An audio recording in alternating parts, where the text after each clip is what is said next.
Spinoza et les mécanismes du pouvoir. Script YouTube approfondi. Bushcam. Introduction captivante. Avez-vous déjà eu le sentiment que l'histoire qu'on vous raconte n'est pas celle qui s'écrit réellement dans les coulisses du pouvoir? Que derrière chaque grand conflit, chaque révolution, chaque changement majeur de notre civilisation se cachent des mécanismes que seuls quelques initiés comprennent vraiment? Si vous aimez les histoires inspirantes qui révèlent les vérités cachées de notre monde, n'oubliez pas de vous abonner à la chaîne pour ne manquer aucun moment de cette enquête extraordinaire. Et dites-moi en commentaire, de quel pays nous regardez-vous en ce moment? Et à quelle heure découvrez-vous cette vidéo? J'adore savoir d'où viennent mes spectateurs à travers le monde. Si vous regardez sur votre téléphone, un petit pouce en l'air maintenant m'aiderait énormément à faire découvrir ce contenu à plus de personnes. Cela ne vous coûte rien, mais cela change tout pour la portée de cette enquête. En 1677,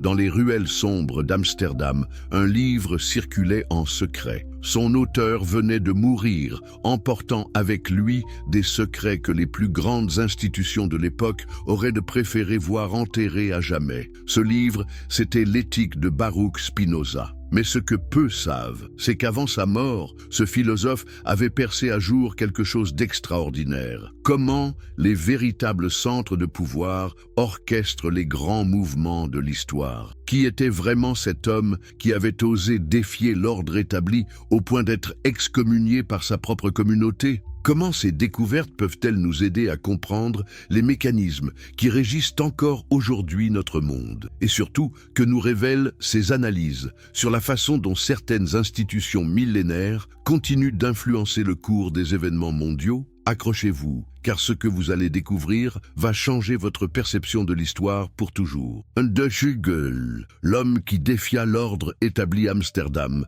632. Dans le quartier juif de cette ville cosmopolite qui était alors le cœur économique de l'Europe, naît un enfant qui va révolutionner notre compréhension du pouvoir. Mais qui aurait pu prédire que Baruch Spinoza, fils d'un modeste marchand portugais, allait devenir l'un des penseurs les plus redoutables de son époque? L'Europe du XVIIe siècle était un continent déchiré. Pouvez-vous imaginer un monde où une simple différence d'interprétation religieuse pouvait déclencher des guerres qui duraient 30 ans? Où des millions d'hommes s'entretuaient au nom de subtilités théologiques que la plupart ne comprenaient même pas? C'était l'époque de Spinoza, et c'est dans ce chaos apparent qu'il va découvrir des patterns, des mécanismes de contrôle d'une sophistication inouïe. La guerre de 30 ans venait de se terminer en 1648, laissant l'Europe exsangue. Plus de 8 millions de morts, des régions entières dévastées, des populations décimées. Mais qui en avait vraiment profité? Spinoza, avec son regard perçant,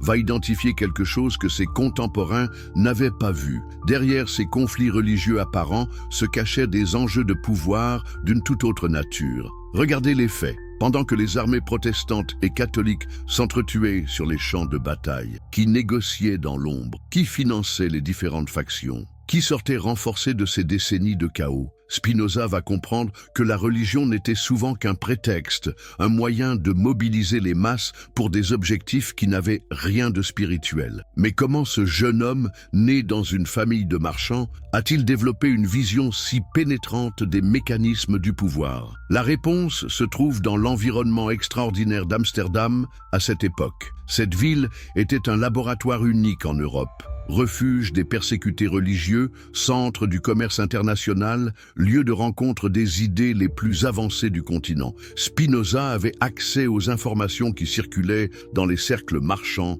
diplomatiques, intellectuels. Il voyait les contradictions, les incohérences, les intérêts cachés. L'élément déclencheur arrive en 1656. Spinoza a 24 ans quand sa propre communauté juive le bannit par un hérem, une excommunication d'une violence inouïe. Pourquoi une telle rage? Qu'avait-il découvert de si dangereux? Les autorités religieuses juives d'Amsterdam accusent le jeune homme de opinions épouvantables et de actes monstrueux. Mais en réalité, Spinoza avait commencé à appliquer sa méthode d'analyse rationnelle aux textes sacrés eux-mêmes. Il avait osé suggérer que les Écritures n'étaient pas la parole directe de Dieu, mais des textes écrits par des hommes, dans des contextes politiques précis, pour des objectifs très terrestres. Imaginez le scandale. Dans une époque où remettre en question l'autorité religieuse pouvait vous coûter la vie, Spinoza dévoilait les mécanismes par lesquels les institutions utilisent le sacré pour asseoir leur domination.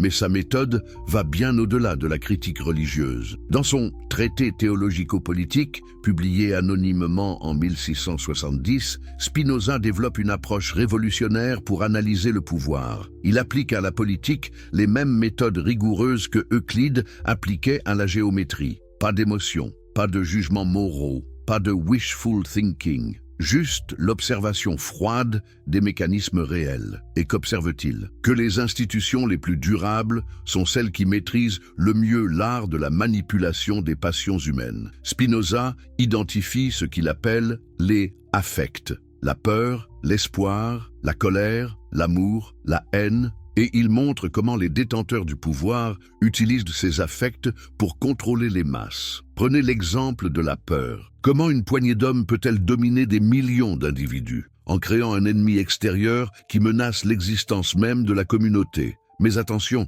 cet ennemi doit être à la fois suffisamment menaçant pour justifier l'obéissance absolue et suffisamment lointain ou abstrait pour ne jamais être définitivement vaincu. Spinoza observe ce mécanisme à l'œuvre dans toutes les sociétés de son époque. L'espoir fonctionne de manière complémentaire. Les dirigeants promettent un avenir radieux, une rédemption, une victoire finale, mais toujours conditionnée à la soumission présente. Obéissez aujourd'hui et vous serez récompensés demain. Que ce demain soit terrestre ou céleste importe peu. L'essentiel est qu'il justifie l'acceptation de l'ordre présent. Mais la découverte la plus troublante de Spinoza concerne ce qu'il appelle la multitudo, la multitude. Il réalise que le véritable pouvoir ne réside pas dans les institutions elles-mêmes, mais dans la capacité de ces institutions à canaliser et diriger l'énergie collective des masses. Une institution n'a de pouvoir que celui que la multitude lui reconnaît, consciemment ou inconsciemment. Cette observation va le mener à une conclusion stupéfiante.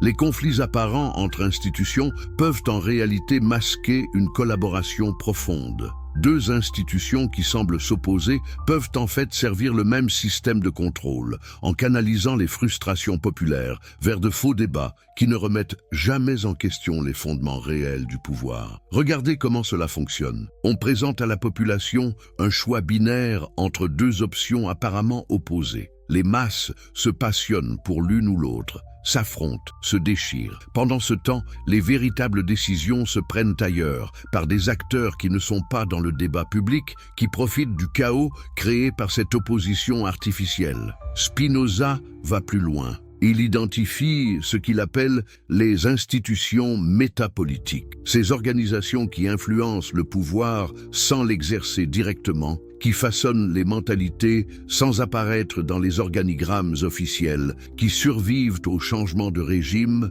parce qu'elles opèrent à un niveau plus profond que la politique visible. Et c'est là que ces analyses deviennent vraiment troublantes. Car Spinoza va identifier des patterns de comportement, des méthodes d'influence, des stratégies de long terme qui se répètent à travers les siècles, portées par des institutions qui semblent évoluer en surface, mais qui conservent leur essence profonde. Les mécanismes cachés de l'influence. Mais comment ces mécanismes fonctionnent-ils concrètement? Comment une institution peut-elle maintenir son influence à travers les bouleversements politiques, les révolutions, les changements de civilisation? Spinoza va découvrir que la réponse se trouve dans la maîtrise de trois leviers fondamentaux: le contrôle de l'information, la gestion des réseaux d'influence et la capacité d'adaptation. Le contrôle de l'information d'abord. Dans l'Europe du XVIIe siècle, qui possédait les livres? Qui savait lire? Qui avait accès aux correspondances diplomatiques, aux rapports commerciaux, aux analyses politiques? Spinoza réalise que l'information n'est pas seulement un outil de pouvoir, c'est le pouvoir lui-même. Mais attention, il ne s'agit pas simplement de cacher la vérité. Il s'agit de créer un système d'interprétation de la réalité qui serve les intérêts de l'institution. Prenez l'exemple de l'Inquisition espagnole. Son génie n'était pas dans la répression brutale, mais dans la création d'un système où les individus s'auto-censuraient. Chacun savait qu'il pouvait être dénoncé par son voisin, son ami, même ses proches. Résultat, la surveillance devenait intérieure, psychologique. Les gens finissaient par adopter spontanément les codes de pensée requis, non par conviction, mais par peur intériorisée. Spinoza observe le même mécanisme dans d'autres contextes. L'Église catholique, par exemple, ne se contente pas d'interdire certains livres. Elle crée tout un système d'interprétation autorisée des textes. Elle forme une élite intellectuelle qui va diffuser dans toute l'Europe une grille de lecture uniforme de la réalité. Résultat, même les opposants à l'Église finissent par penser dans les catégories qu'elle a définies. Mais Spinoza va plus loin dans son analyse. Il découvre que les institutions les plus sophistiquées ne cherchent pas à imposer une vérité unique. Au contraire, elles créent des débats contrôlés, des polémiques orchestrées qui donnent l'illusion de la liberté de penser tout en maintenant les esprits dans un cadre prédéfini. Regardez comment cela fonctionne. On autorise, voire on encourage, les controverses sur des questions secondaires. On laisse les intellectuels s'affronter sur des détails théologiques, philosophiques, politiques. Ces débats passionnés donnent l'impression d'une grande liberté intellectuelle, mais personne ne remet en question les présupposés fondamentaux sur lesquels repose tout l'édifice. C'est ce que Spinoza appelle l'illusion du libre arbitre collectif. Les masses croient choisir, débattre, s'opposer. En réalité, elles évoluent dans un cadre mental soigneusement délimité par les institutions dominantes. C'est comme un jeu d'échecs où les joueurs croient élaborer librement leur stratégie, sans réaliser que les règles du jeu ont été fixées par d'autres pour garantir certains types de résultats. Le deuxième levier identifié par Spinoza,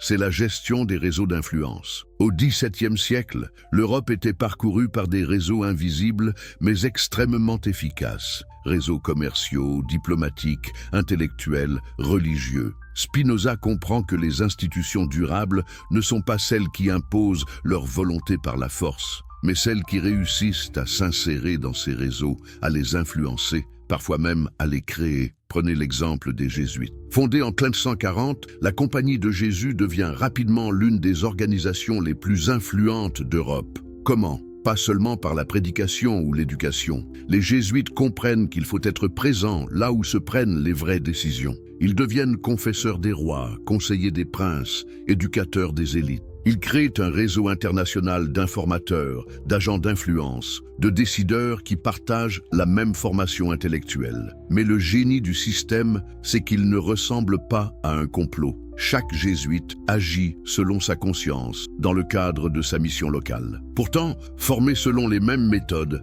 partageant la même vision du monde, ils convergent naturellement vers les mêmes objectifs stratégiques. C'est ce que Spinoza appelle l'orchestration sans chef d'orchestre. Et puis, il y a le troisième levier, la capacité d'adaptation. Spinoza observe que les institutions qui survivent le mieux aux bouleversements historiques sont celles qui savent changer de forme sans changer d'essence. Elles évoluent en surface pour préserver leur cœur profond. L'Église catholique en est l'exemple parfait. Confrontée à la réforme protestante, elle aurait pu s'effondrer. Au lieu de cela, elle lance la contre-réforme. Elle adopte certaines critiques de ses adversaires, réforme ses pratiques les plus scandaleuses, modernise son discours. Résultat, elle sort renforcée de la crise, ayant intégré juste assez de changements pour neutraliser les critiques principales, tout en préservant l'essentiel de sa structure de pouvoir. Mais Spinoza identifie un pattern encore plus subtil. Les institutions les plus habiles ne se contentent pas de s'adapter aux changements. Elles les anticipent, parfois même les provoquent. Elles créent des crises contrôlées qui leur permettent de se réinventer avant d'être contraintes de le faire par des forces extérieures. Cette stratégie de destruction créatrice permet aux institutions de rester toujours un temps d'avance sur leurs adversaires. Quand ces derniers mobilisent leurs forces contre une version donnée de l'institution, celle-ci a déjà muté, rendant les attaques obsolètes. Et c'est là que l'analyse de Spinoza devient vraiment inquiétante. Car il réalise que certaines institutions ont développé une capacité d'apprentissage et d'adaptation qui leur permet de tirer profit de toutes les situations, même de celles qui sembleraient devoir les affaiblir. La guerre profite-t-elle aux marchands d'armes? Évidemment, mais la paix leur profite-t-elle aussi? Spinoza découvre que les institutions les plus sophistiquées ont développé des stratégies qui leur permettent de prospérer dans tous les contextes. Elles ne misent pas sur un seul type de situation, elles diversifient leurs sources d'influence. comme un investisseur diversifie son portefeuille. Plus troublant encore, Spinoza observe que ces institutions peuvent même tirer profit de leur propre délégitimation apparente. Une crise de confiance, un scandale, une remise en question peuvent être utilisés comme opportunités de renouvellement qui permettent d'éliminer les éléments devenus gênants et de recruter de nouveaux alliés. C'est ce qu'il appelle l'alchimie du pouvoir, la capacité de transformer le plomb des crises en or de l'influence renforcée. Et cette alchimie repose sur une compréhension profonde de la psychologie collective, de la façon dont les masses réagissent aux événements, de la manière dont on peut orienter ces réactions dans la direction souhaitée. Juge les patterns historiques révélés. Mais ce qui va vraiment révolutionner la pensée de Spinoza, c'est sa découverte de patterns récurrents dans l'histoire européenne. Des schémas qui se répètent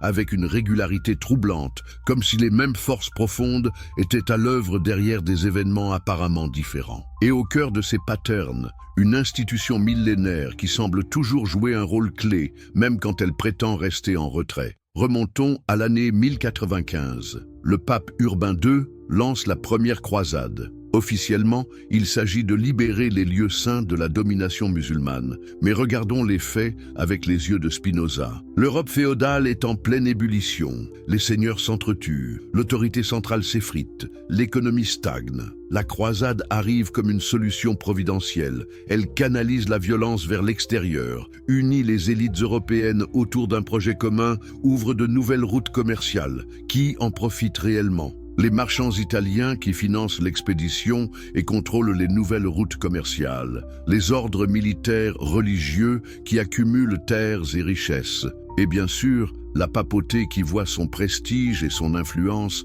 exploser à travers l'Europe. La croisade n'est pas seulement une guerre sainte, c'est un projet géopolitique d'une sophistication extraordinaire. Mais le plus troublant, c'est que ce pattern va se répéter. À chaque fois qu'une crise majeure ébranle l'ordre européen, on voit apparaître des solutions qui semblent venir d'initiatives locales ou spontanées, mais qui convergent mystérieusement vers le renforcement des mêmes centres d'influence. Prenez la guerre de 100 ans entre la France et l'Angleterre, de 1337 à 1453. Officiellement, il s'agit d'une querelle dynastique pour la succession au trône de France. Mais regardez qui tire les ficelles dans l'ombre. L'Église catholique joue sur tous les tableaux, soutenant tantôt un camp, tantôt l'autre, selon ses intérêts du moment. Elle finance les différentes factions, arbitre les trêves, orchestre les réconciliations. Résultat, quelle que soit l'issue des batailles, elle sort toujours gagnante. Et le mécanisme est toujours le même. On laisse les puissances temporelles s'épuiser dans des conflits apparemment décisifs, tout en maintenant une position d'arbitre qui permet de peser sur l'issue finale. C'est ce que Spinoza appelle la stratégie du tertius gaudens, celui qui profite des conflits des autres. Mais le pattern le plus révélateur identifié par Spinoza concerne les grandes crises religieuses. Chaque fois qu'un mouvement de réforme ou de contestation religieuse émerge, on observe la même séquence. D'abord l'ignorance ou le mépris, puis la répression brutale, ensuite la récupération partielle et finalement l'intégration ou la neutralisation. Regardez ce qui s'est passé avec les Vaudois au XIIe siècle. Ce mouvement de pauvreté évangélique conteste l'enrichissement de l'Église. Première phase, on ignore le problème, c'est juste une secte locale. Deuxième phase, le mouvement s'étend. On lance la répression, on organise des croisades contre les hérétiques. Troisième phase, on récupère certaines de leurs revendications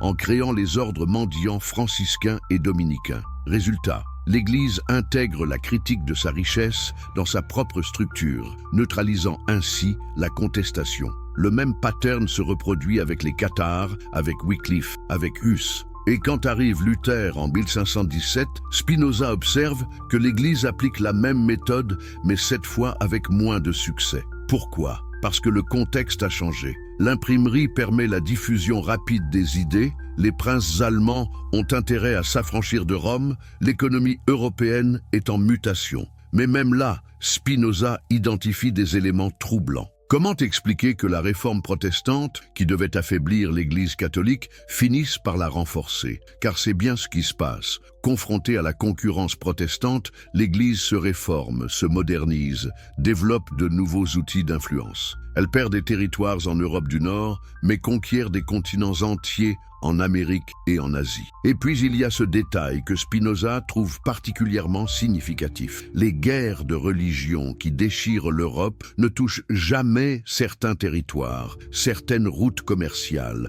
certains centres financiers. Comme si, au-dessus de la mêlée confessionnelle, certains intérêts étaient préservés par un accord tacite entre tous les belligérants. Prenez l'exemple des banquiers florentins. Ils financent simultanément les armées catholiques et protestantes. Officiellement, ils sont neutres, motivés uniquement par le profit. Mais Spinoza soupçonne quelque chose de plus sophistiqué, une coordination au niveau supérieur qui utilise ces conflits religieux pour remodeler la carte politique européenne selon des objectifs qui dépassent les enjeux confessionnels apparents. C'est là que son analyse devient vraiment vertigineuse, car Spinoza commence à entrevoir l'existence de ce qu'il appelle des métastratégies, des plans à très long terme qui utilisent les passions religieuses, nationales, dynastiques comme de simples outils au service d'objectifs plus vastes. Ces métastratégies ne sont pas nécessairement conscientes ou coordonnées. Elles émergent de la convergence d'intérêts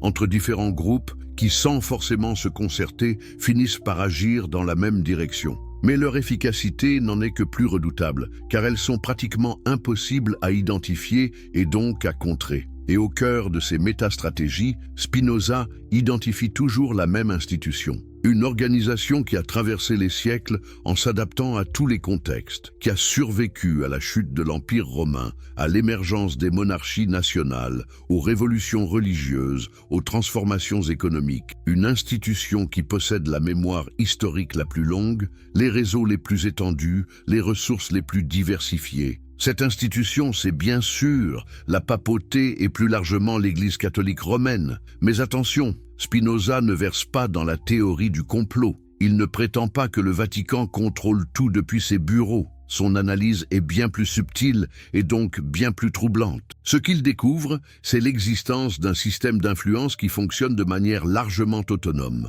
porté par sa propre dynamique interne. Un système où des milliers d'acteurs, agissant selon leurs intérêts locaux et leurs convictions personnelles, finissent par converger vers des objectifs stratégiques cohérents sans que personne n'ait besoin de donner des ordres explicites. C'est ce qu'il appelle l'intelligence collective distribuée. Un réseau qui pense et agit comme un organisme unique, tout en étant composé d'éléments autonomes. Et cette intelligence collective a développé, au fil des siècles, une capacité d'adaptation et d'anticipation qui lui permet non seulement de survivre aux crises, mais de les utiliser pour se renforcer. Et Spinoza et les mécanismes du pouvoir. Script YouTube approfondi, Busham. Introduction captivante. Avez-vous déjà eu le sentiment que l'histoire qu'on vous raconte n'est pas celle qui s'écrit réellement dans les coulisses du pouvoir? Que derrière chaque grand conflit, chaque révolution, chaque changement majeur de notre civilisation se cachent des mécanismes que seuls quelques initiés comprennent vraiment? Si vous aimez les histoires inspirantes qui révèlent les vérités cachées de notre monde, n'oubliez pas de vous abonner à la chaîne pour ne manquer aucun moment de cette enquête extraordinaire. Et dites-moi en commentaire, de quel pays nous regardez-vous en ce moment? Et à quelle heure découvrez-vous cette vidéo? J'adore savoir d'où viennent mes spectateurs à travers le monde. Si vous regardez sur votre téléphone, un petit pouce en l'air maintenant m'aiderait énormément à faire découvrir ce contenu à plus de personnes. Cela ne vous coûte rien, mais cela change tout pour la portée de cette enquête. En 1677, dans les ruelles sombres d'Amsterdam, un livre circulait en secret. Son auteur venait de mourir, emportant avec lui des secrets que les plus grandes institutions de l'époque auraient de préférer voir enterrés à jamais. Ce livre, c'était l'Éthique de Baruch Spinoza. Mais ce que peu savent, c'est qu'avant sa mort, ce philosophe avait percé à jour quelque chose d'extraordinaire. Comment les véritables centres de pouvoir orchestrent les grands mouvements de l'histoire. Qui était vraiment cet homme qui avait osé défier l'ordre établi au point d'être excommunié par sa propre communauté? Comment ces découvertes peuvent-elles nous aider à comprendre les mécanismes qui régissent encore aujourd'hui notre monde? Et surtout, que nous révèlent ces analyses sur la façon dont certaines institutions millénaires continue d'influencer le cours des événements mondiaux. Accrochez-vous, car ce que vous allez découvrir va changer votre perception de l'histoire pour toujours. Underhugel, l'homme qui défia l'ordre établi à Amsterdam, 632. Dans le quartier juif de cette ville cosmopolite qui était alors le cœur économique de l'Europe, naît un enfant qui va révolutionner notre compréhension du pouvoir. Mais qui aurait pu prédire que Baruch Spinoza, fils d'un modeste marchand portugais, allait devenir l'un des penseurs les plus redoutables de son époque? L'Europe du XVIIe siècle était un continent déchiré. Pouvez-vous imaginer un monde où une simple différence d'interprétation religieuse pouvait déclencher des guerres qui duraient 30 ans, où des millions d'hommes s'entretuaient au nom de subtilités théologiques que la plupart ne comprenaient même pas? C'était l'époque de Spinoza, et c'est dans ce chaos apparent qu'il va découvrir des patterns, des mécanismes de contrôle d'une sophistication inouïe. La guerre de 30 ans venait de se terminer en 1648, laissant l'Europe exsangue. Plus de 8 millions de morts, des régions entières dévastées, des populations décimées. Mais qui en avait vraiment profité? Spinoza, avec son regard perçant, va identifier quelque chose que ses contemporains n'avaient pas vu. Derrière ces conflits religieux apparents se cachaient des enjeux de pouvoir d'une toute autre nature. Regardez les faits. Pendant que les armées protestantes et catholiques s'entretuaient sur les champs de bataille, qui négociaient dans l'ombre, qui finançait les différentes factions, qui sortait renforcé de ces décennies de chaos,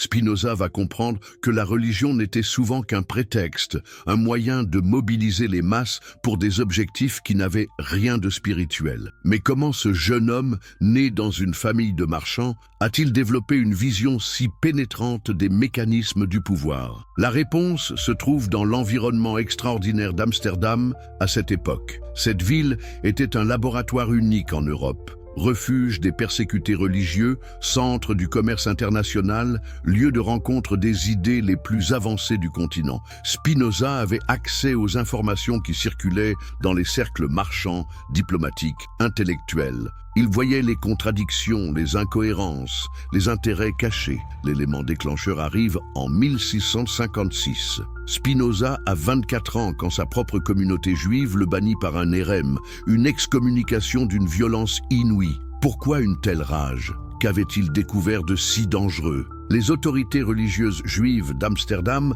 accusent le jeune homme de opinions épouvantables et de actes monstrueux. Mais en réalité, Spinoza avait commencé à appliquer sa méthode d'analyse rationnelle aux textes sacrés eux-mêmes. Il avait osé suggérer que les Écritures n'étaient pas la parole directe de Dieu, mais des textes écrits par des hommes, dans des contextes politiques précis, pour des objectifs très terrestres. Imaginez le scandale. Dans une époque où remettre en question l'autorité religieuse pouvait vous coûter la vie, Spinoza dévoilait les mécanismes par lesquels les institutions utilisent le sacré pour asseoir leur domination. Mais sa méthode va bien au-delà de la critique religieuse. Dans son traité théologico-politique, publié anonymement en 1670, Spinoza développe une approche révolutionnaire pour analyser le pouvoir. Il applique à la politique les mêmes méthodes rigoureuses que Euclide appliquait à la géométrie. Pas d'émotion, pas de jugements moraux, pas de wishful thinking. Juste l'observation froide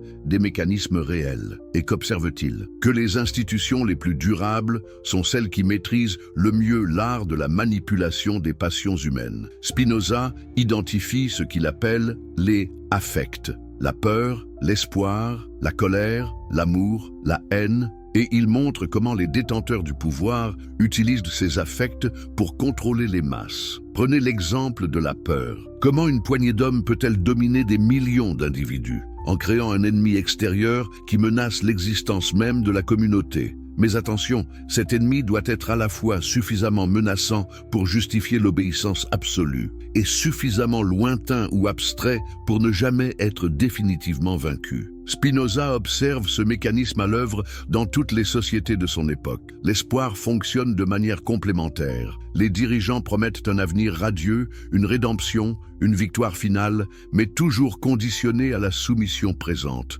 Obéissez aujourd'hui et vous serez récompensés demain. Que ce demain soit terrestre ou céleste importe peu. L'essentiel est qu'il justifie l'acceptation de l'ordre présent. Mais la découverte la plus troublante de Spinoza concerne ce qu'il appelle la multitudo, la multitude. Il réalise que le véritable pouvoir ne réside pas dans les institutions elles-mêmes, mais dans la capacité de ces institutions à canaliser et diriger l'énergie collective des masses. Une institution n'a de pouvoir que celui que la multitude lui reconnaît, consciemment ou inconsciemment. Cette observation va le mener à une conclusion stupéfiante. Les conflits apparents entre institutions peuvent en réalité masquer une collaboration profonde. Deux institutions qui semblent s'opposer peuvent en fait servir le même système de contrôle, en canalisant les frustrations populaires vers de faux débats qui ne remettent jamais en question les fondements réels du pouvoir. Regardez comment cela fonctionne. On présente à la population un choix binaire entre deux options apparemment opposées. Les masses se passionnent pour l'une ou l'autre, s'affrontent, se déchirent. Pendant ce temps, les véritables décisions se prennent ailleurs, par des acteurs qui ne sont pas dans le débat public, qui profitent du chaos créé par cette opposition artificielle. Spinoza va plus loin. Il identifie ce qu'il appelle les institutions métapolitiques, ces organisations qui influencent le pouvoir sans l'exercer directement, qui façonnent les mentalités sans apparaître dans les organigrammes officiels, qui survivent au changement de régime parce qu'elles opèrent à un niveau plus profond que la politique visible. Et c'est là que ces analyses deviennent vraiment troublantes. Car Spinoza va identifier des patterns de comportement, des méthodes d'influence, des stratégies de long terme qui se répètent à travers les siècles, portées par des institutions qui semblent évoluer en surface, mais qui conservent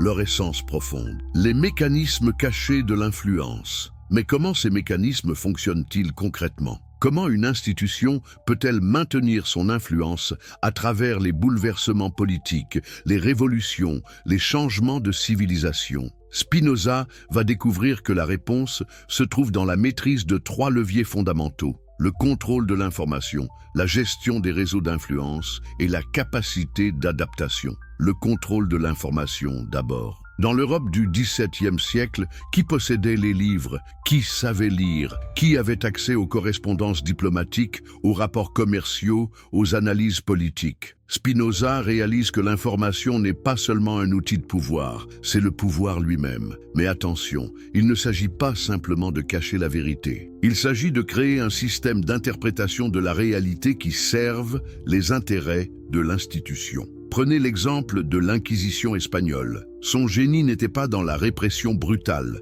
mais dans la création d'un système où les individus s'auto-censuraient. Chacun savait qu'il pouvait être dénoncé par son voisin, son ami, même ses proches. Résultat, la surveillance devenait intérieure, psychologique. Les gens finissaient par adopter spontanément les codes de pensée requis, non par conviction, mais par peur intériorisée. Spinoza observe le même mécanisme dans d'autres contextes. L'Église catholique, par exemple, ne se contente pas d'interdire certains livres. Elle crée tout un système d'interprétation autorisée des textes. Elle forme une élite intellectuelle qui va diffuser dans toute l'Europe une grille de lecture uniforme de la réalité. Résultat, même les opposants à l'Église finissent par penser dans les catégories qu'elle a définies. Mais Spinoza va plus loin dans son analyse. Il découvre que les institutions les plus sophistiquées ne cherchent pas à imposer une vérité unique. Au contraire, elles créent des débats contrôlés, des polémiques orchestrées qui donnent l'illusion de la liberté de penser tout en maintenant les esprits dans un cadre prédéfini. Regardez comment cela fonctionne. On autorise, voire on encourage, les controverses sur des questions secondaires. On laisse les intellectuels s'affronter sur des détails théologiques, philosophiques, politiques. Ces débats passionnés donnent l'impression d'une grande liberté intellectuelle, mais personne ne remet en question les présupposés fondamentaux sur lesquels repose tout l'édifice. C'est ce que Spinoza appelle l'illusion du libre arbitre collectif. Les masses croient choisir, débattre, s'opposer. En réalité, elles évoluent dans un cadre mental soigneusement délimité par les institutions dominantes. C'est comme un jeu d'échecs où les joueurs croient élaborer librement leur stratégie, sans réaliser que les règles du jeu ont été fixées par d'autres pour garantir certains types de résultats. Le deuxième levier identifié par Spinoza, c'est la gestion des réseaux d'influence. Au XVIIe siècle, l'Europe était parcourue par des réseaux invisibles mais extrêmement efficaces. Réseaux commerciaux, diplomatiques, intellectuels, religieux. Spinoza comprend que les institutions durables ne sont pas celles qui imposent leur volonté par la force, mais celles qui réussissent à s'insérer dans ces réseaux, à les influencer, parfois même à les créer. Prenez l'exemple des Jésuites. Fondée en 1540, la Compagnie de Jésus devient rapidement l'une des organisations les plus influentes d'Europe. Comment ? Pas seulement par la prédication ou l'éducation. Les jésuites comprennent qu'il faut être présent là où se prennent les vraies décisions. Ils deviennent confesseurs des rois, conseillers des princes, éducateurs des élites. Ils créent un réseau international d'informateurs, d'agents d'influence, de décideurs qui partagent la même formation intellectuelle. Mais le génie du système, c'est qu'il ne ressemble pas à un complot. Chaque jésuite agit selon sa conscience, dans le cadre de sa mission locale. Pourtant,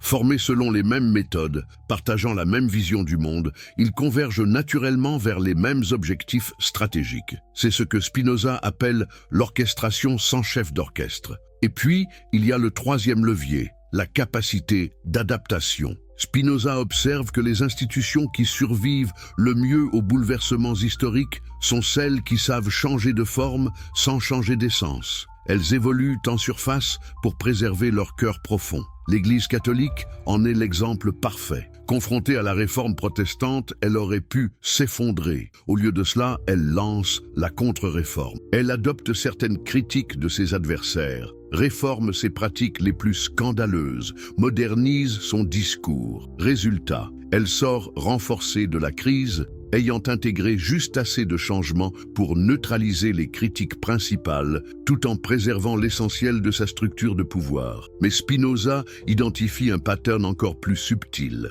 Les institutions les plus habiles ne se contentent pas de s'adapter aux changements. Elles les anticipent, parfois même les provoquent. Elles créent des crises contrôlées qui leur permettent de se réinventer avant d'être contraintes de le faire par des forces extérieures. Cette stratégie de destruction créatrice permet aux institutions de rester toujours un temps d'avance sur leurs adversaires. Quand ces derniers mobilisent leurs forces contre une version donnée de l'institution, celle-ci a déjà muté, rendant les attaques obsolètes. Et c'est là que l'analyse de Spinoza devient vraiment inquiétante. Car il réalise que certaines institutions ont développé une capacité d'apprentissage et d'adaptation qui leur permet de tirer profit de toutes les situations, même de celles qui sembleraient devoir les affaiblir. La guerre profite-t-elle aux marchands d'armes? Évidemment, mais la paix leur profite-t-elle aussi? Spinoza découvre que les institutions les plus sophistiquées ont développé des stratégies qui leur permettent de prospérer dans tous les contextes.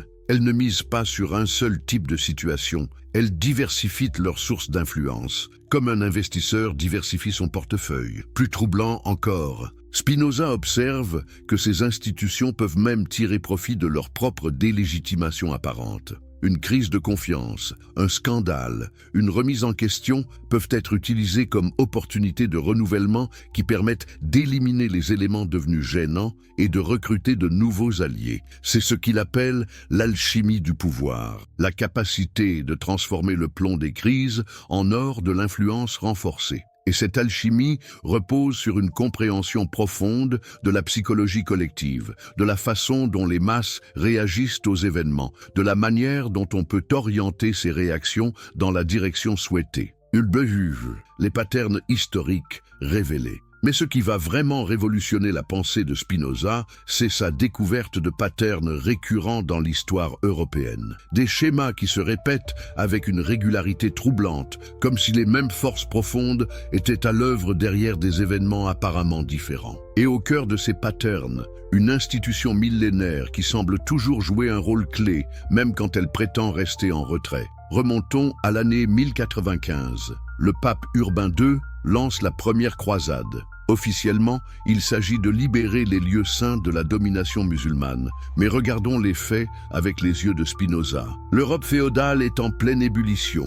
Les seigneurs s'entretuent, l'autorité centrale s'effrite, l'économie stagne. La croisade arrive comme une solution providentielle. Elle canalise la violence vers l'extérieur, unit les élites européennes autour d'un projet commun, ouvre de nouvelles routes commerciales. Qui en profite réellement ? Les marchands italiens qui financent l'expédition et contrôlent les nouvelles routes commerciales, les ordres militaires religieux qui accumulent terres et richesses, et bien sûr, la papauté qui voit son prestige et son influence exploser à travers l'Europe. La croisade n'est pas seulement une guerre sainte, c'est un projet géopolitique d'une sophistication extraordinaire. Mais le plus troublant, c'est que ce pattern va se répéter. À chaque fois qu'une crise majeure ébranle l'ordre européen, on voit apparaître des solutions qui semblent venir d'initiatives locales ou spontanées, mais qui convergent mystérieusement vers le renforcement des mêmes centres d'influence. Prenez la guerre de 100 ans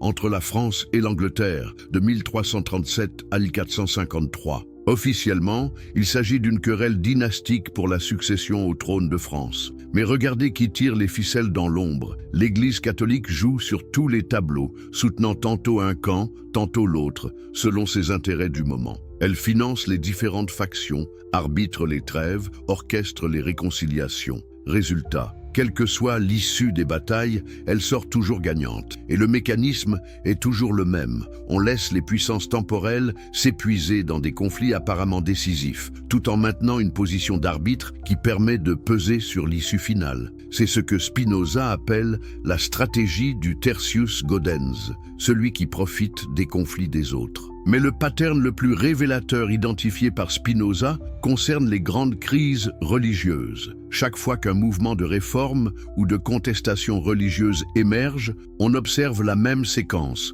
D'abord l'ignorance ou le mépris, puis la répression brutale, ensuite la récupération partielle et finalement l'intégration ou la neutralisation. Regardez ce qui s'est passé avec les Vaudois au XIIe siècle. Ce mouvement de pauvreté évangélique conteste l'enrichissement de l'Église. Première phase, on ignore le problème, c'est juste une secte locale. Deuxième phase, le mouvement s'étend. On lance la répression, on organise des croisades contre les hérétiques. Troisième phase, on récupère certaines de leurs revendications en créant les ordres mendiants franciscains et dominicains. Résultat, l'Église intègre la critique de sa richesse dans sa propre structure, neutralisant ainsi la contestation. Le même pattern se reproduit avec les cathares, avec Wycliffe, avec Huss. Et quand arrive Luther en 1517, Spinoza observe que l'Église applique la même méthode, mais cette fois avec moins de succès. Pourquoi ? Parce que le contexte a changé. L'imprimerie permet la diffusion rapide des idées, les princes allemands ont intérêt à s'affranchir de Rome, l'économie européenne est en mutation. Mais même là, Spinoza identifie des éléments troublants. Comment expliquer que la réforme protestante, qui devait affaiblir l'Église catholique, finisse par la renforcer? Car c'est bien ce qui se passe. Confrontée à la concurrence protestante, l'Église se réforme, se modernise, développe de nouveaux outils d'influence. Elle perd des territoires en Europe du Nord, mais conquiert des continents entiers en Amérique et en Asie. Et puis il y a ce détail que Spinoza trouve particulièrement significatif. Les guerres de religion qui déchirent l'Europe ne touchent jamais certains territoires, certaines routes commerciales, certains centres financiers. Comme si, au-dessus de la mêlée confessionnelle, certains intérêts étaient préservés par un accord tacite entre tous les belligérants. Prenez l'exemple des banquiers florentins. Ils financent simultanément les armées catholiques et protestantes. Officiellement, ils sont neutres, motivés uniquement par le profit. Mais Spinoza soupçonne quelque chose de plus sophistiqué. Une coordination au niveau supérieur qui utilise ces conflits religieux pour remodeler la carte politique européenne selon des objectifs qui dépassent les enjeux confessionnels apparents. C'est là que son analyse devient vraiment vertigineuse, car Spinoza commence à entrevoir l'existence de ce qu'il appelle des métastratégies, des plans à très long terme, qui utilisent les passions religieuses, nationales, dynastiques, comme de simples outils au service d'objectifs plus vastes. Ces métastratégies ne sont pas nécessairement conscientes ou coordonnées. Elles émergent de la convergence d'intérêts entre différents groupes qui, sans forcément se concerter, finissent par agir dans la même direction. Mais leur efficacité n'en est que plus redoutable, car elles sont pratiquement impossibles à identifier et donc à contrer. Et au cœur de ces métastratégies, Spinoza identifie toujours la même institution. Une organisation qui a traversé les siècles en s'adaptant à tous les contextes, qui a survécu à la chute de l'Empire romain, à l'émergence des monarchies nationales, aux révolutions religieuses, aux transformations économiques. Une institution qui possède la mémoire historique la plus longue, les réseaux les plus étendus, les ressources les plus diversifiées. Cette institution, c'est bien sûr la papauté et plus largement l'Église catholique romaine. Mais attention, Spinoza ne verse pas dans la théorie du complot. Il ne prétend pas que le Vatican contrôle tout depuis ses bureaux. Son analyse est bien plus subtile et donc bien plus troublante. Ce qu'il découvre, c'est l'existence d'un système d'influence qui fonctionne de manière largement autonome, porté par sa propre dynamique interne. Un système où des milliers d'acteurs, agissant selon leurs intérêts locaux et leurs convictions personnelles, finissent par converger vers des objectifs stratégiques cohérents sans que personne n'ait besoin de donner des ordres explicites. C'est ce qu'il appelle l'intelligence collective distribuée, un réseau qui pense et agit comme un organisme unique tout en étant composé d'éléments autonomes. Et cette intelligence collective a développé au fil des siècles une capacité d'adaptation et d'anticipation qui lui permet non seulement de survivre aux crises, mais de les utiliser pour se renforcer. Juger, la révélation finale. L'architecture invisible du pouvoir. Mais avant d'aller plus loin dans cette révélation extraordinaire, si vous appréciez ces histoires qui dévoilent les mécanismes cachés de notre monde, pensez à vous abonner maintenant pour ne rater aucune de nos enquêtes historiques. Et dites-moi, d'où nous regardez-vous en ce moment ? De Paris, de Montréal, de Dakar ? Et il est quelle heure chez vous pendant que vous découvrez ces secrets ? Vos commentaires m'aident à comprendre notre communauté internationale. Si vous suivez cette investigation sur votre smartphone, un petit pouce levé m'aiderait énormément à partager ces découvertes avec plus de personnes. C'est gratuit pour vous, mais cela change tout pour la portée de ce travail de recherche. Nous voici arrivés au cœur de la découverte la plus troublante de Spinoza. Après des années d'observation minutieuse des mécanismes de pouvoir, le philosophe hollandais va identifier quelque chose d'encore plus sophistiqué que tout ce qu'il avait imaginé. L'existence de ce qu'il appelle l'architecture invisible, un système de contrôle si subtil qu'il échappe même à ceux qui le servent. Mais comment en est-il arrivé à cette conclusion vertigineuse? Tout commence par une observation apparemment anodine. Pourquoi les conflits les plus violents de l'histoire européenne se terminent-ils toujours par des traités négociés dans les mêmes lieux, par les mêmes médiateurs, selon les mêmes protocoles? Prenez le traité de Westphalie en 1648 qui met fin à la guerre de 30 ans. Officiellement, ce sont les diplomates des différentes puissances européennes qui négocient. Mais qui facilite ces négociations? Qui fournit les lieux neutres? Qui possède les réseaux d'information permettant de connaître les positions réelles de chaque camp? Qui a intérêt à ce que l'Europe sorte affaiblie, mais pas détruite de ce conflit? Spinoza découvre que derrière chaque grand traité de paix se cache la même logique: permettre aux belligérants de sauver la face tout en créant un nouvel équilibre qui profite aux mêmes forces profondes. Et ces forces ne sont pas nationales, elles sont supranationales. Elles transcendent les frontières, les dynasties, même les confessions religieuses. Mais le véritable déclic pour Spinoza arrive quand il analyse ce qui s'est passé après la découverte de l'Amérique en 1492. Qui finance les expéditions de Christophe Colomb? Officiellement, les souverains catholiques d'Espagne. Mais d'où vient réellement l'argent? Des banquiers italiens, principalement florentins et génois, et qui organisent l'évangélisation du Nouveau Monde. L'Église catholique, bien sûr. Résultat, en quelques décennies, un continent entier est conquis, ses populations converties,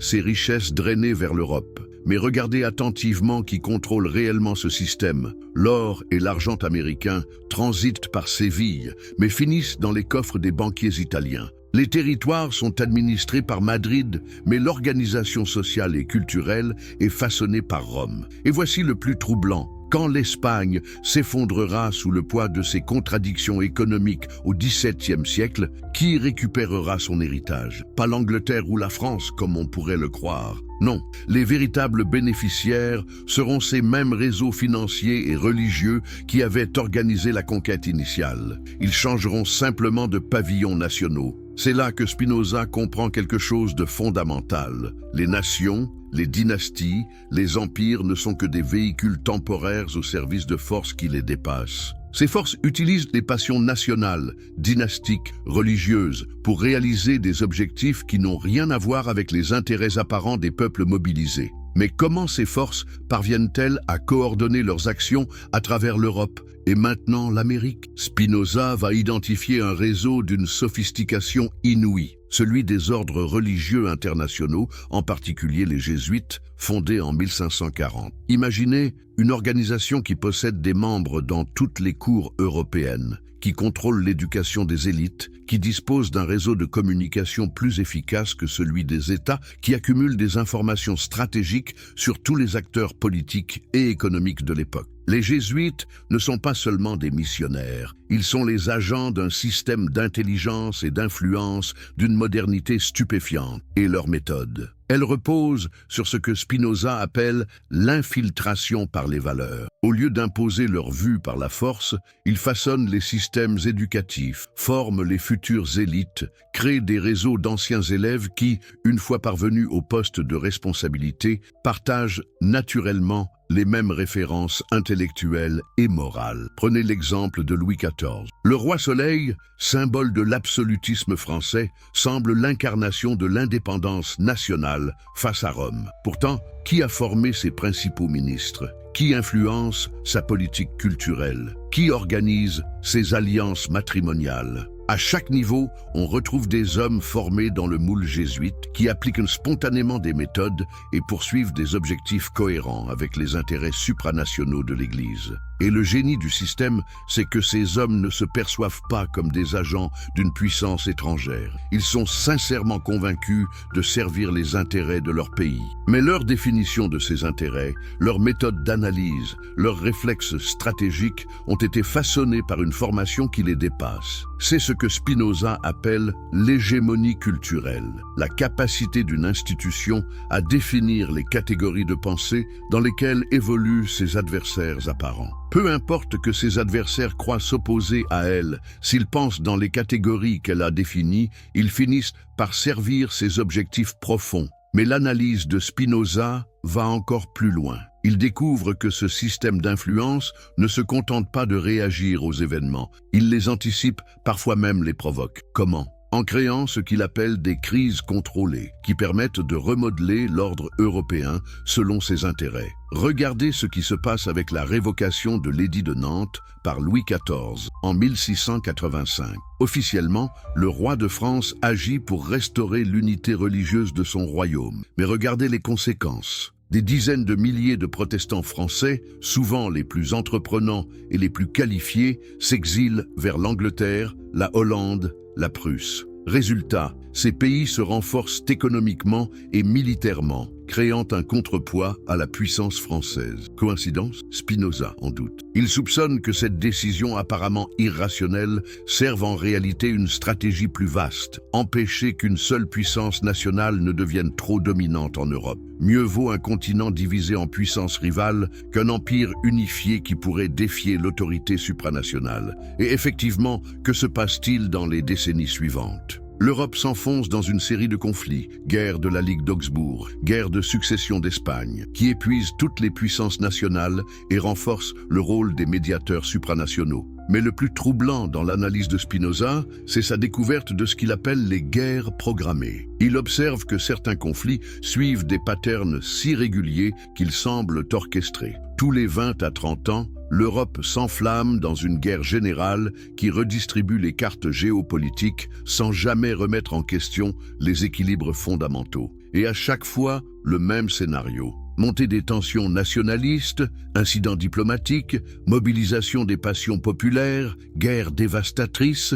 négociation de paix sous médiation neutre, nouvel équilibre qui reproduit les mêmes dynamiques à un niveau différent. Prenez la guerre de succession d'Autriche au milieu du XVIIIe siècle. Officiellement, il s'agit de déterminer qui peut hériter des territoires des Habsbourg. Mais regardez qui finance les différents camps, qui fournit les mercenaires, qui organise les alliances, toujours les mêmes réseaux financiers et diplomatiques internationaux. Et le résultat? Après des années de guerre, l'Europe se retrouve avec un nouvel équilibre qui reproduit exactement les mêmes tensions structurelles qu'avant le conflit. Comme si toute cette violence n'avait servi qu'à donner l'illusion du changement tout en préservant l'essentiel. C'est là que Spinoza formule son hypothèse la plus audacieuse. Et si ces guerres n'étaient pas des dysfonctionnements du système européen, mais au contraire son mode de fonctionnement normal? Et si elles servaient à canaliser les énergies destructrices des nations vers des objectifs qui, au final,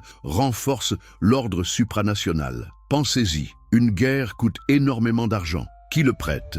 Les banquiers internationaux. Une guerre détruit l'ordre social. Qui le reconstruit? Les institutions supranationales qui ont survécu au conflit. Une guerre traumatise les populations. Qui les console? Les organisations religieuses qui prêchent la réconciliation et la soumission à l'ordre divin. Spinoza va même plus loin. Il soupçonne que certaines innovations militaires, diplomatiques, financières ne sont pas le fruit du hasard, mais de véritables programmes de recherche et développement menés par ces institutions supranationales. Comment expliquer sinon que les mêmes techniques d'organisation, de financement, de propagande se diffusent si rapidement à travers toute l'Europe? Et puis, il y a cette observation qui le frappe particulièrement. Pourquoi les révolutions les plus radicales finissent-elles toujours par restaurer, sous des formes à peine modifiées, les structures qu'elles prétendaient détruire? Regardez ce qui s'est passé avec la réforme protestante. Elle devait libérer le christianisme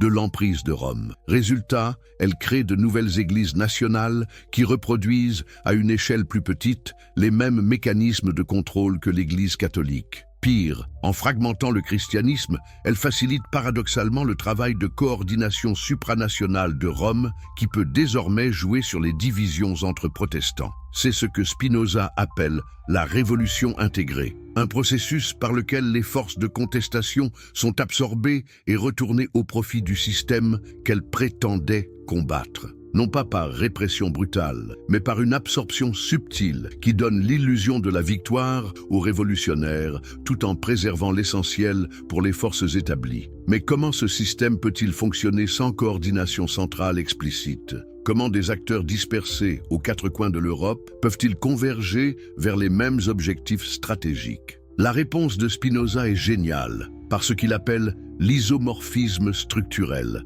Toutes ces institutions, banques italiennes, ordres religieux, cours princières, réseaux diplomatiques, fonctionnent selon la même logique interne. Elles recrutent selon les mêmes critères, forment leurs membres selon les mêmes méthodes, appliquent les mêmes stratégies d'influence.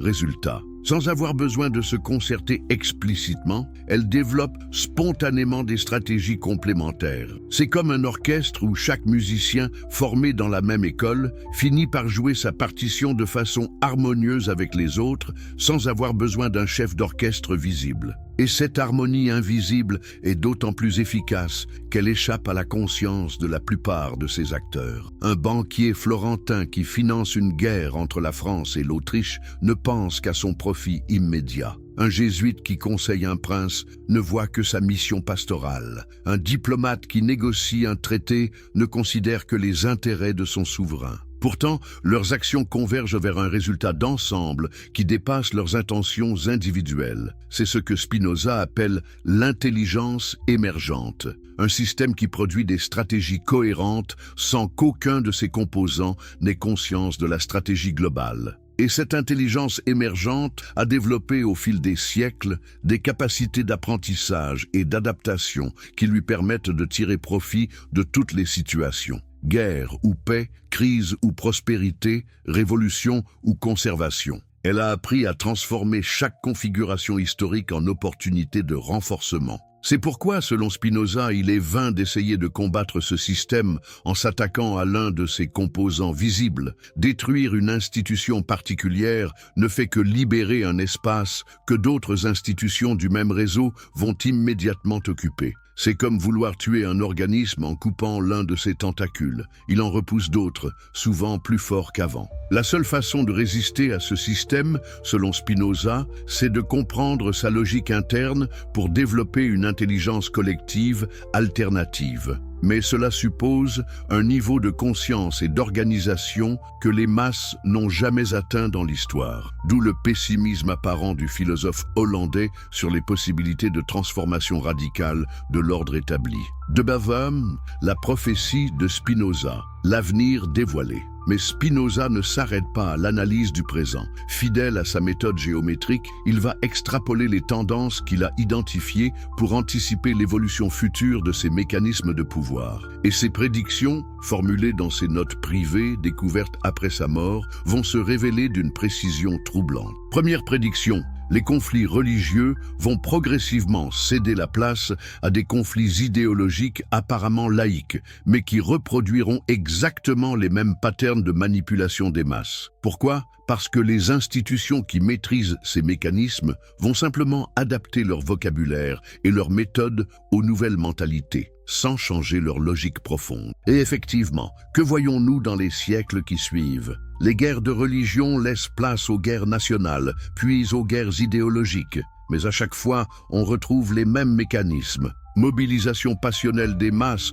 autour de grands récits simplificateurs, diabolisation de l'adversaire, sacralisation de la cause défendue et au final, épuisement mutuel des belligérants au profit des mêmes forces supranationales. Deuxième prédiction. Les institutions religieuses traditionnelles vont progressivement transférer leur influence vers de nouvelles structures apparemment laïques. Organisations internationales, réseaux financiers globalisés, institutions culturelles et éducatives qui reproduiront leurs méthodes d'influence sous des formes modernisées. N'est-ce pas exactement ce que nous observons aujourd'hui? Les grandes universités, les fondations philanthropiques, les organisations non gouvernementales, les institutions financières internationales ne fonctionnent-elles pas selon des logiques remarquablement similaires à celles des anciens ordres religieux? Troisième prédiction, la plus troublante, l'émergence de ce que Spinoza appelle l'État mondial invisible. Pas un gouvernement mondial officiel,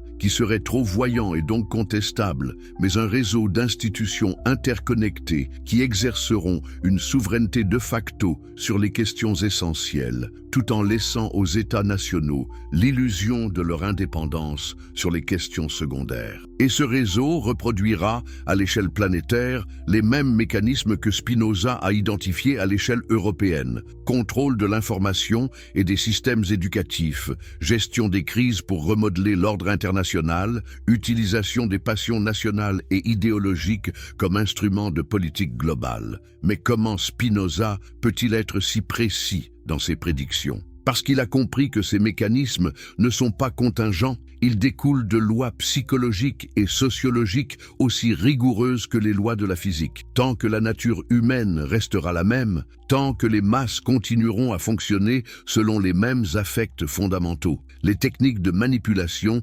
évolueront dans leur forme, mais pas dans leur essence. D'où la quatrième prédiction de Spinoza, l'émergence de ce qu'il appelle la démocratie contrôlée. Les peuples auront l'impression de choisir leurs dirigeants et leurs politiques, mais les véritables options leur seront présentées par des institutions qu'ils ne contrôlent pas. La liberté de choix sera réelle, mais elle s'exercera dans un cadre soigneusement délimité par les détenteurs du pouvoir réel. Et ce système sera d'autant plus efficace qu'il donnera aux masses l'illusion de la participation tout en préservant l'essentiel pour les élites dirigeantes. Les citoyens pourront se passionner pour des débats sur des questions importantes, mais jamais sur les questions essentielles. Ils pourront changer de gouvernant, mais pas de système de gouvernement. Cinquième prédiction, le développement de ce que Spinoza appelle la science du contrôle social. Les institutions dominantes investiront massivement dans l'étude scientifique des comportements humains collectifs, non pour libérer les hommes de leurs passions, mais pour mieux les manipuler. Cette science sera présentée comme neutre et bienveillante, mais elle servira en réalité à perfectionner les techniques de domination. N'est-ce pas exactement ce que nous voyons avec le développement de la psychologie sociale, des sciences cognitives, du marketing politique, de l'intelligence artificielle appliquée à l'analyse des comportements? Toutes ces disciplines produisent des connaissances qui peuvent libérer l'humanité, mais qui sont principalement utilisées pour la contrôler plus efficacement. Sixième prédiction. L'apparition de crises existentielles globales qui serviront de prétexte pour accélérer l'intégration mondiale sous l'autorité des institutions supranationales. Ces crises écologiques, sanitaires, économiques, sécuritaires seront réelles, mais leur gestion sera orientée de façon à renforcer la dépendance des nations envers les structures de gouvernance globale. Et effectivement, chaque grande crise mondiale ne débouche-t-elle pas sur un renforcement des institutions internationales et une limitation des souverainetés nationales? Comme si ces crises, qu'elles soient spontanées ou orchestrées, servaient systématiquement les mêmes intérêts structurels. Mais la prédiction la plus inquiétante de Spinoza concerne ce qu'il appelle l'aliénation consentie. Selon lui, les techniques de manipulation deviendront si sophistiquées que les masses finiront par désirer spontanément leur propre asservissement. Elles réclameront plus de contrôle, plus de surveillance, plus d'encadrement, persuadées que c'est pour leur bien. Cette aliénation consentie sera facilitée par ce que Spinoza appelle l'infantilisation progressive des populations. Face à la complexité croissante du monde, les individus préféreront s'en remettre à des autorités supposées compétentes plutôt que de faire l'effort de comprendre par eux-mêmes. Ils échangeront leur liberté contre la promesse de sécurité et de simplicité. Et cette infantilisation sera d'autant plus efficace qu'elle s'accompagnera d'un divertissement permanent qui occupera les esprits et émoussera la curiosité intellectuelle. Les masses auront accès à plus d'informations que jamais, mais elles auront perdu la capacité de les traiter de façon autonome. Dernière prédiction. L'émergence de ce que Spinoza appelle la résistance intégrée. Face à ces mécanismes de contrôle, des mouvements de contestation apparaîtront, mais ils seront immédiatement récupérés et canalisés par le système qu'ils prétendent combattre. Ces mouvements donneront l'illusion du changement tout en renforçant la stabilité de l'ordre établi, car le système aura appris à tirer profit même de sa propre contestation. Il utilisera les mouvements de résistance comme des laboratoires d'innovation sociale, récupérant leurs meilleures idées pour les intégrer dans ses propres structures. Il laissera les contestataires s'épuiser dans des combats symboliques tout en préservant ses intérêts essentiels.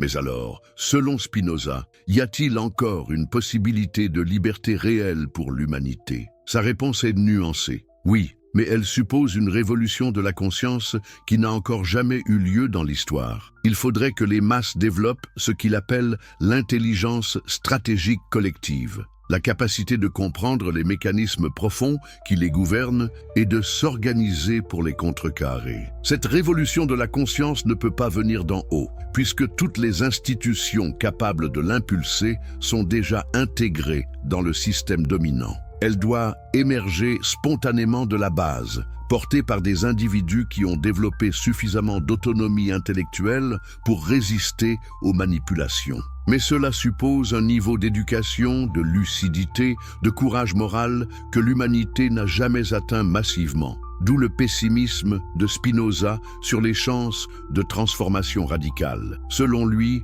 la plupart des hommes préféreront toujours la servitude confortable à la liberté difficile. Pourtant, il garde un espoir que quelques individus dans chaque génération parviennent à percer les illusions collectives et à développer cette intelligence stratégique. Ces individus ne pourront peut-être pas transformer le monde, mais ils pourront au moins préserver la possibilité de la liberté pour les générations futures. Et c'est là le véritable legs de Spinoza. Non pas une solution miraculeuse aux problèmes de l'humanité, mais les outils intellectuels qui permettent de comprendre ces problèmes dans toute leur complexité. Car, comme il l'écrit dans ses dernières notes, la vérité ne libère pas automatiquement, mais elle est la condition nécessaire de toute libération authentique. Bref, la leçon éternelle. Comprendre pour résister. Nous voici arrivés au terme de cette extraordinaire enquête dans les méandres de l'histoire et de la pensée humaine. Que nous enseigne finalement la découverte de Spinoza? Que nous révèle son analyse implacable des mécanismes du pouvoir sur notre propre époque? D'abord, que l'histoire n'est jamais ce qu'elle semble être en surface.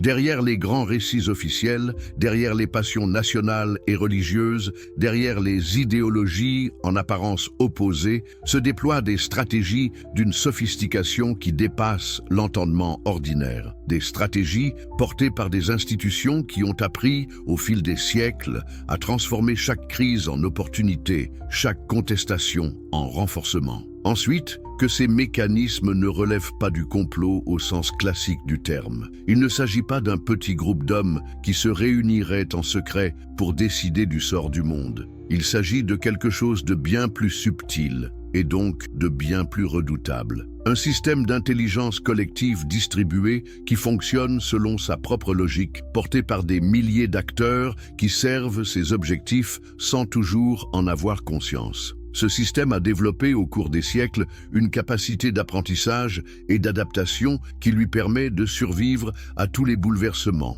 de tirer profit de toutes les configurations historiques. Il ne lutte pas contre le changement, il l'orchestre. Il ne réprime pas la contestation, il la canalise. Il ne impose pas la vérité, il façonne les cadres dans lesquels s'élaborent les vérités concurrentes. Et aujourd'hui, à l'ère de la mondialisation et de la révolution numérique, ce système a atteint une maturité et une efficacité que Spinoza lui-même n'aurait peut-être pas imaginées. Les outils de contrôle de l'information, de manipulation des opinions, de surveillance des comportements ont atteint une sophistication qui dépasse tout ce que l'histoire a connu. Mais, et c'est là l'essentiel, la lucidité de Spinoza nous offre aussi les clés de la résistance. Car comprendre les mécanismes de domination, c'est déjà commencer à s'en affranchir. Identifier les techniques de manipulation, c'est développer des anticorps intellectuels contre leur efficacité. La liberté, selon Spinoza,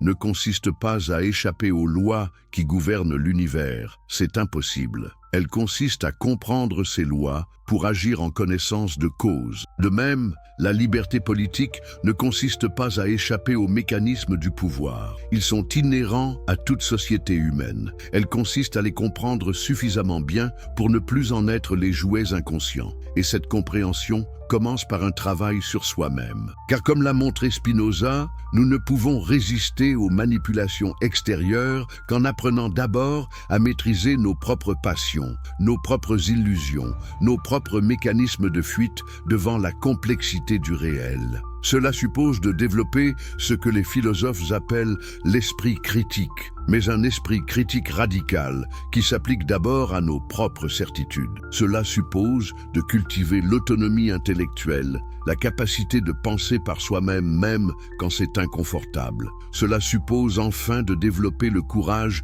de voir la réalité telle qu'elle est, sans les filtres rassurants des idéologies et des appartenances communautaires. Cette démarche est difficile, souvent douloureuse. Il est plus confortable de croire aux récits simplificateurs, de s'en remettre aux autorités reconnues, de suivre le mouvement général. Mais c'est précisément cette paresse intellectuelle que les systèmes de domination exploitent pour perpétuer leur emprise. La leçon de Spinoza est donc à la fois humble et exigeante. Humble parce qu'elle nous rappelle que nous ne transformerons pas le monde d'un coup de baguette magique, que les mécanismes de domination sont puissants et durables, que la nature humaine évolue lentement. Exigeante parce qu'elle nous demande de commencer par nous transformer nous-mêmes, de développer cette lucidité et cette autonomie intellectuelle qui sont les seules armes efficaces contre la manipulation. Mais cette exigence est aussi une promesse, car chaque individu qui développe cette lucidité devient un ferment de liberté dans la société. Il ne peut peut-être pas changer le monde,